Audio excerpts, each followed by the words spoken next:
So we're in OpenStax statistics, and this is section 12.2, and we're going to talk about scatter plots now. So scatter plots are just something we need to make sure that we check off on our journey towards understanding linear regression. So we need to examine a way to display the relationship between two variables, x and y. And the easiest way to do this is with a scatter plot, which should ideally show the direction of a relationship between two variables. A clear direction happens when there is either high values of one variable occurring with high values of the other variable, or vice versa.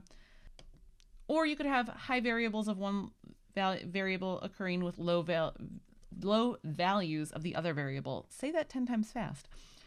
Okay, so you can determine the strength of the relationship by looking at the scatter plot and seeing how close the points are to the line. And then when you look at the scatter plot, you just want to notice like the overall pattern and any deviations from the pattern.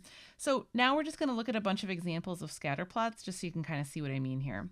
So these are different scatter plots. So I have an x value here and an x value here. So two variables here. Here it says x1 and x2, but it could be anything. And then what I also have next to it is something that we're going to spend time unpacking, but I figured I would start showing it to you now. So I have an R value here, and the R value is giving you a sense of how closely related the two variables are to one another, like how they correlate.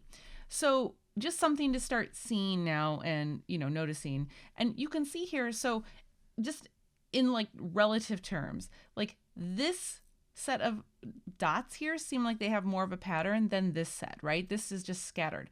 This set of dots seems like it's kind of going this way. So now remember, the thing is, we are interested in linear regression. So this R value is talking about like how well these correlate to a line. And so this just looks like a mess, right? Doesn't look like anything. And then common question I get with this is, well, this looks like a circle, so shouldn't this have like a correlation? So I agree that it looks like a perfect circle, but it is not linear. So the R would still be 0 on it. So let's keep looking at some of these. So this would be a super strong and positive linear pattern.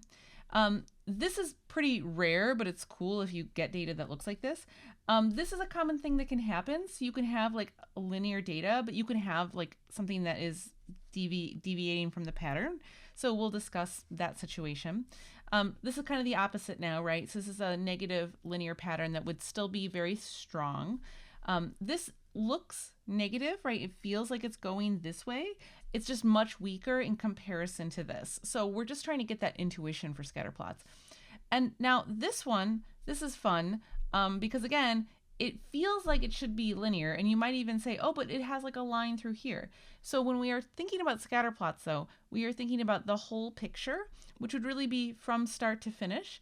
And so this does not really have the clearest line, so to speak.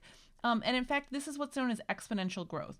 And to that end, I will say, there are other types of scatter plots. There are other types of regressions. We're just doing one type. So, if it's something that you're interested in, you can always like Google it or watch more YouTube videos or all that good stuff. But this would not be linear. And then this again is just like no pattern.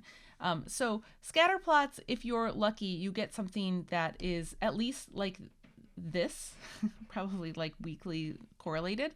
If you're really lucky, you get something that looks like this. So super quick lesson on this. We're just cruising through. That's it for this video. I'll see you in the next one.